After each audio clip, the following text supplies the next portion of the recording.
Welcome to AutomateIT Tech Talk, where we explore the cutting edge technologies and trends revolutionizing the manufacturing industry. I'm Travis Seltzer, your host, and today we're diving into the world of smart manufacturing and automation. Our podcast is dedicated to uncovering the transformative power of Industry 4.0, where smart manufacturing meets innovation. Join us as we engage with industry experts, thought leaders, and innovators who are shaping the future of manufacturing. From IoT and AI to robotics and data analytics, we cover it all to help you stay ahead in this ever evolving landscape.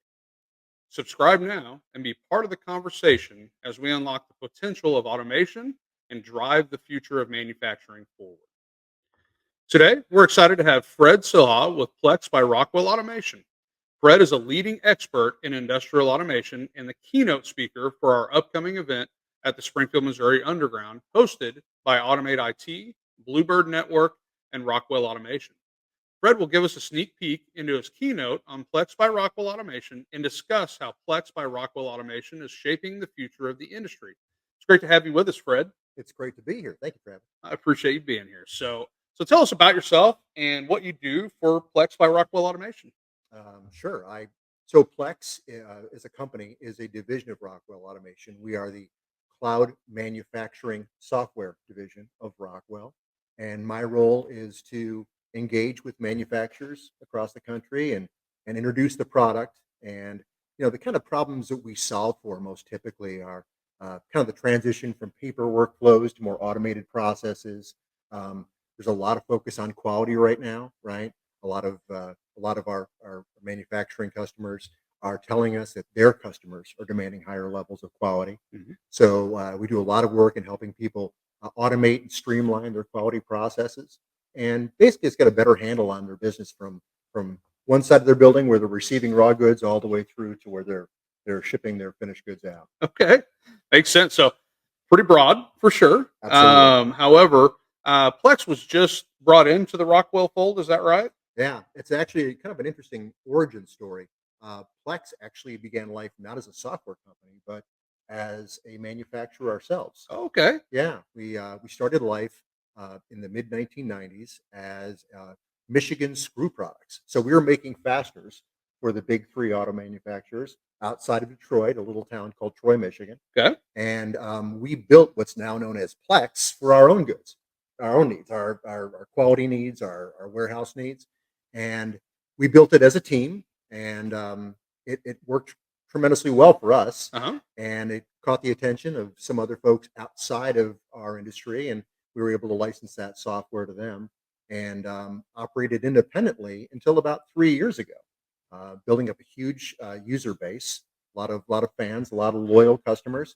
And that's when Rockwell, who at the time was looking for a cloud solution to complement some of their on-premise products, came to us and said, "Wow, this is a company that we want to have as part of our family." Yep. So we've been part of Rockwell for about 3 years. Awesome. I love stories about necessity being the mother of all invention. Hmm. Right. So Yeah, along the way, when you said it was Michigan Screw, is that right? Or Michigan Screw Products. Those okay. are So at some point they said we need something to do us to do things better in our facility. Yeah, absolutely, and that's exactly what it was. Is that at the time in the mid 1990s, manufacturing software wasn't really a thing yet, right? You had some of the big category killer ERP systems, the Oracles and the Microsofts playing there, but they kind of lost their footing once they walked back through the front office into the production floor, Right. They're like, right? this is foreign. Yeah. Yeah, they didn't speak manufacturing, didn't understand the needs of You manufacturers. bet. So we kind of came from it from the bottom up, right? Mhm. Where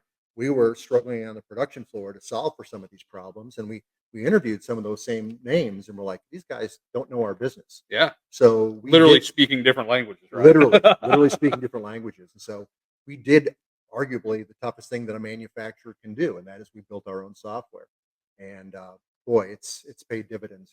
It we spun it off as its own business, and it's developed from being just a manufacturing software suite to something larger now. We Mhm. now have an ERP layer on top of that. So many of our customers came to us and saying, "Well, you're doing great things to help us understand what's happening on the production floor.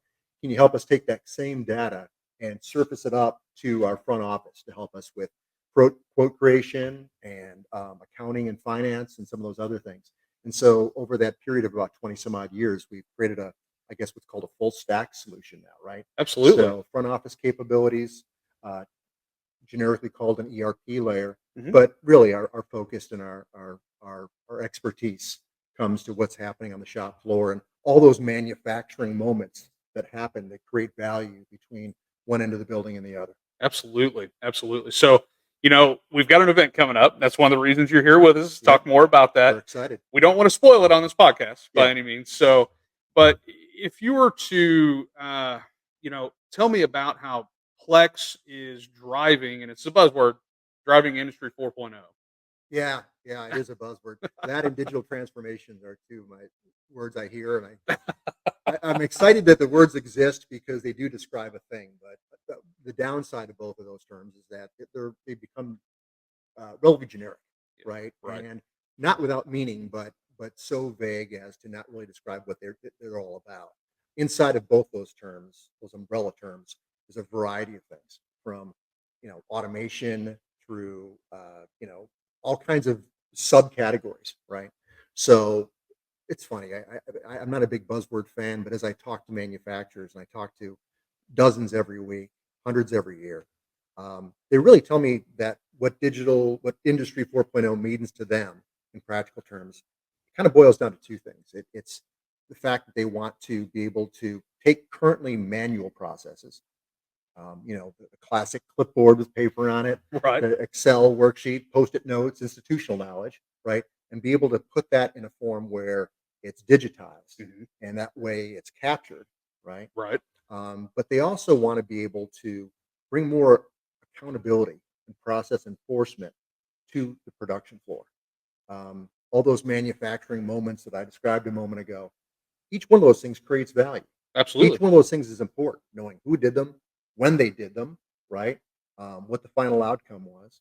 And right now, all that's really done on a purely manual basis. So being able to bring that accountability, that process enforcement, making best practice the only practice, if I Right. could put a term to it, that's what they want to do using digital transformation as that launching step. Absolutely. In just like what you've talked about, that visualization, right? Sure. And and you kind of corrected me earlier, and I loved it because we're always talking about data. What's the data telling us? Mhm. What's this? What is Plex's view on all this data coming in? What is Plex trying to do with it?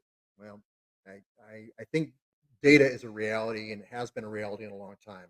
We have so many of our customers that have invested tens of millions of dollars in the most sophisticated equipment on their shop floor to help automate process, and that's a Hmm. good thing. And so they're getting a lot of data signal off of those pieces of equipment. In fact, it's too much. They've got the biggest problem they have, and this is great for the underground. It's data storage, Right. right? Is Right. what do you Right. do with all this data? And similar on the production floor, as we are able to capture all this real time data about what's happening in real time on the shop floor, that's got to live somewhere. But data by itself doesn't help anybody. Right. You got to turn data into insight. I hear it again and again. It's like if I would have known that was happening yesterday, I could have done something about it back then, right? I Absolutely. could have caught it early before an issue became a huge problem. But unfortunately, I found about it today, Yep. not when it happened. So it's kind of like driving a car using just your rearview mirror. So it's kind of taking hindsight and becoming insight, right? Right, and that's I'll borrow that term. That's Absolutely. great. Please do. But that's exactly what it is. They want to make it actionable, and the way you do that is you visualize it. You display it not in the form of data, but the form of, uh, for instance, a visual production floor, right? Where someone's saying, my biggest problem is I want to know where bottlenecks are, Hmm. right? Or I want to know which one of my machines is in what state, whether it be uptime, whether it be a setup or a changeover, or whether there's a problem issue, right? I want to be able to see that visually, and that's what Plex does. We help take that data, which is in some case always existed, but bring it forward and surface it in a way that where people can see it, understand it, and take action on it immediately. Yeah, absolutely. And I kind of liken that to old school whiteboarding, Oh right? boy, yep, As soon as I started having professors and teachers visualizing what I needed to learn, hmm it became so much easier. And absolutely, so once again, in your example of the bottleneck scenario, we know we have a bottleneck, but what's causing it, Right. right? Right. And being able to visualize that is so paramount. So, you know, what are some of the biggest impacts that you've seen Plex have on businesses once Plex has been implemented in their facility? Yeah, it's of course, your mileage may vary, right? Right. But we, have over 900 customers and we operate in over 3,600 facilities globally. So we've got a pretty big database to look back at For sure. and say, what has been our real world impact. Mhm. Um, some of that we do through benchmarking, right? Saying where our customer is compared to a peer set.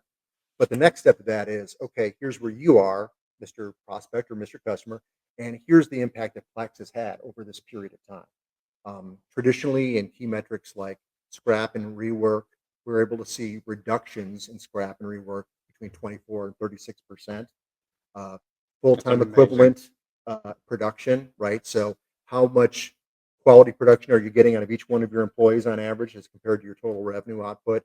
We're seeing that increase between 18 and 24%. Wow. So these aren't small numbers, right? No. And the reason why that happens is because we are measuring and monitoring and paying attention to all those things that happen on the production floor. We're taking all that information out of being anecdotal, right? The kind of Mhm. stuff you hear around the water cooler or at the Right. lunch break saying, hey, you know what happened this morning, over on that press?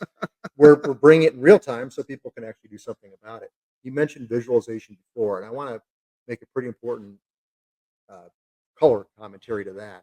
This isn't just about the front office, right? Right. Yes, you want to make, that's where the strategic decisions are made, but there's a lot of decisions that are made on the production floor, right? Every That day. and to have that same level of visualization given to your team members, your workforce at operational level, so they know where they stand against production goals at any given time. They know what their defect rate is.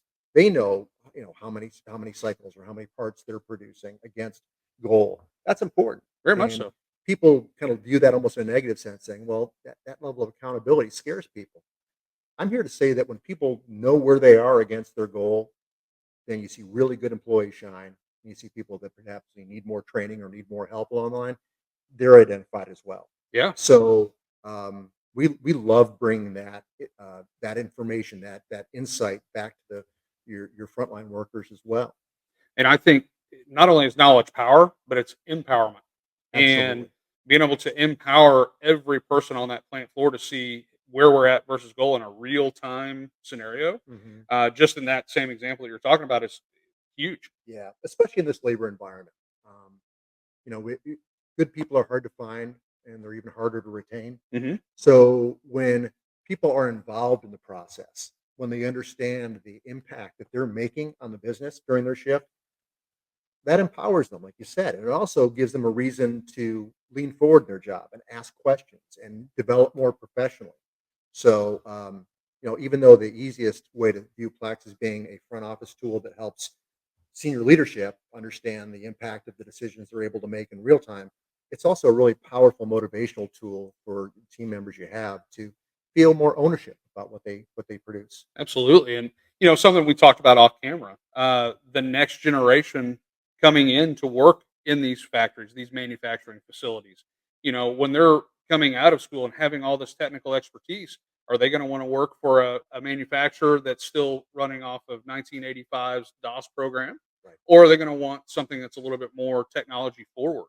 Right. And so attracting the next generation coming into these factories, I can only imagine that Plex is super attractive for that as well. Absolutely. In fact, we hear a lot of that. And again, this is not something that's documented, but anecdotally, it comes back to us almost weekly saying the first stop we make when we're serious about a potential candidate is we bring them back and we show them Plex, right? Absolutely. And they're like, wow, this is really cool. This isn't my dad's production facility, Right. right? This isn't clipboards and Sharpie markers. Right. This is a cool place to work. This is a technology forward work environment. Absolutely.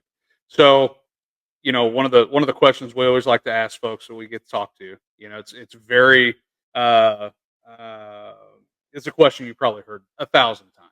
Mhm. We're gonna have a crystal ball in front Okay. of us. Lots of stuff happening in technology all around us. And it's, Right. technology just seems like it's speeding up. Where do you see Plex affecting the manufacturing industry in the next 36 months, 5 years? Okay. Um, well, I think it's important to take a step back and say, who owns us, right? Hmm. Rockwell owns us. Yeah, And so many of our competitors, peers and competitors, are owned by venture capital companies or private equity firms. We are blessed and lucky to be owned by a founding father in American manufacturing. very I much so. mean, this is a 150-year-old company. You can't swing a stick and not hit a piece of Allen Bradley equipment at most facilities I'm exposed to. And of course, with partners like SMC and Automate It, we definitely have a very good understanding of all the things that can bring automation to the surface and create value. So that feels good as kind of the place to start.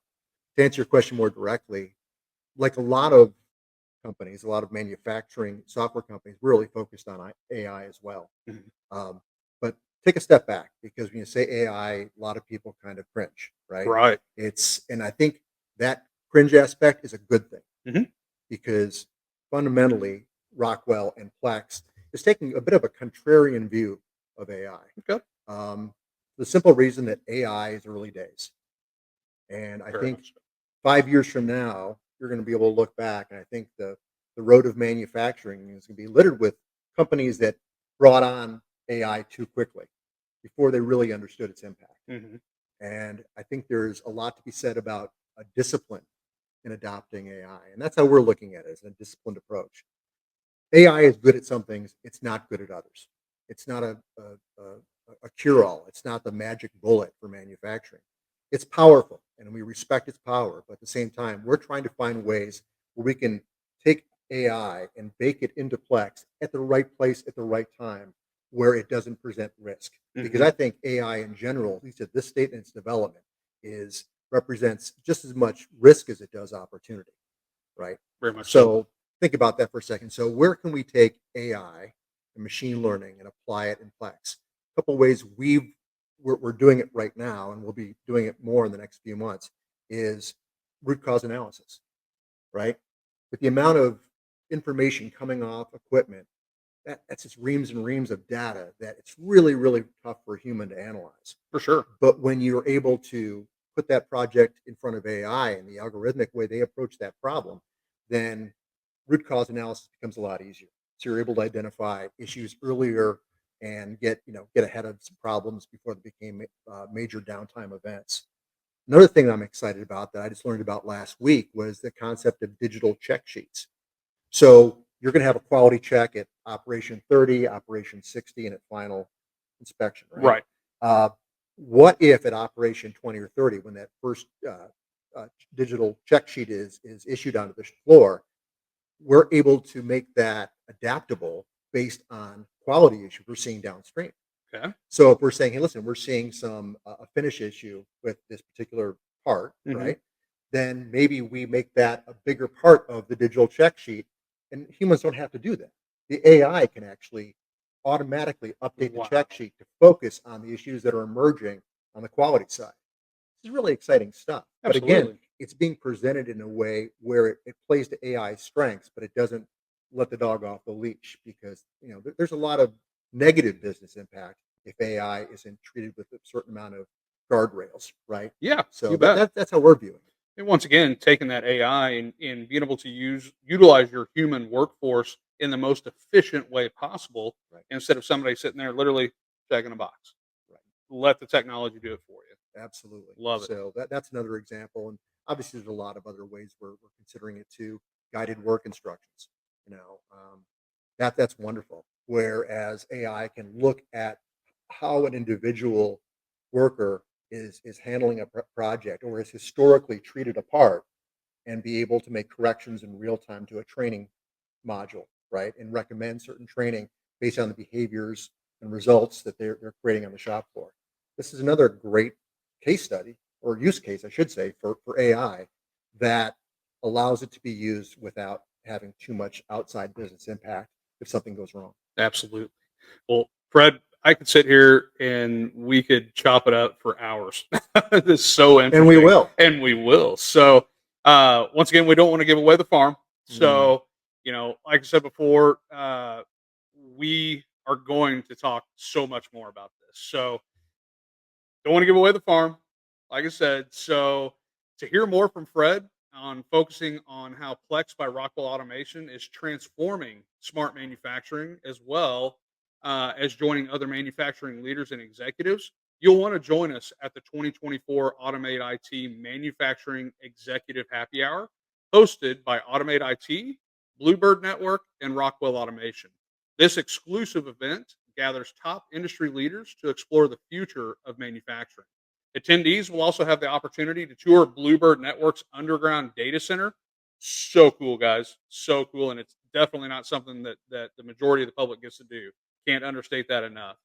As well as we're also going to be treating all of our guests that do register to a whiskey tasting by Brian Warren from Whiskey Tango, as well as appetizers from the incomparable Split Social Kitchen. So, bound to be not only a great fun event, but it is going to be extremely informative. So, it is being held on October 15th, 4 to 6 p.m. at Bluebird Network in the Springfield, Missouri Underground. Guys, I'm going to say this probably at least three more times. Spots are limited. So register now to secure your spot. You're going to go to automateIT.net. That's AutomateIT.net and click on the events tab at the top of the page to register. So, Fred, do you have any other final thoughts for us today? No, I think probably I'm looking forward to the event because every manufacturer is at a different stage of adoption. And there's the one thing that I'm always really careful about is not to overwhelm. Take first steps early. Just get out of the gates, little bite-sized pieces, and eventually you'll get to a larger goal. But I'm excited about opening dialogue with some of the folks at the event about where they are in their journey Mhm. and some of the ways that we're able to create really meaningful business outcomes when we're able to integrate into those systems. Absolutely. Well, Fred, thank you for joining us today, Good to be sharing here. your insights, and we look forward to your keynote at the 2024 Executive Happy Hour. And to listeners, thank you for tuning in. And if you found this episode helpful, please subscribe and share it with your team and network. So remember, spots at the 2024 Automate IT Executive Happy Hour are limited. So make sure you register now, and you don't want to miss this opportunity. So once again, register by going to automateIT.net. At the top of the page, you'll have your events tab. Go ahead and click on that events tab and register. And as always, you can find us on LinkedIn under Automate IT. And you can also find us on YouTube, Apple Podcasts, as well as Spotify under the Automate IT Tech Talk. So, all those you can use to stay up to date on our upcoming events, our latest podcasts, and industry updates. So, once again, thank you. And thank you to everybody watching and listening, and keep pushing the boundaries of innovation.